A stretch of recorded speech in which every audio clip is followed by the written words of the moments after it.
আসসালামু আলাইকুম বন্ধুরা। আজ আমি রান্না করব খুব সহজে বেগুন রেসিপি। প্রথমে কড়াইতে তেল দিয়ে তেলটা গরম করে এবার মাছগুলোকে দিয়ে দেব।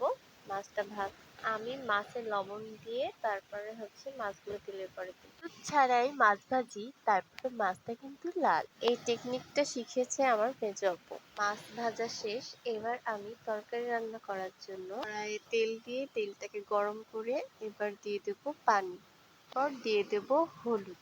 এবার পানি ফোটা পর্যন্ত অপেক্ষা করব। আমার রান্নাঘরে অনেক বাতাস আসে, পানি ফুটে উঠেছে। এবার আমি দিয়ে দেব কেটে রাখা বেগুন, ধুয়ে রাখছিলাম। তারপর দিয়ে দেব স্বাদ মতো লবণ, পরিমাণ মতো পেঁয়াজ এবং কাঁচা ঝাল। ঝালটা আমাদের গাছের ঝাল, এটা বোম্বাই মরিচ ঝাল বলে। এবার পানি ফুটে ওঠা পর্যন্ত অপেক্ষা করব। তারপর দিয়ে দেব জিরা গুঁড়া, তারপর দিয়ে দেব পরিমাণ মতো সরিষা গুঁড়া। এবারে বেগুন আলু খুন্তি দিয়ে এভাবে কেটে কেটে দেব, তাহলে তরকারিটা একটু আঠালো টাইপের হবে। একটু জাল দিয়ে এবার আমি দিয়ে দেব ভেজে রাখা মাছ। হয়ে গেল আমার খুব সহজে বেগুন রান্না।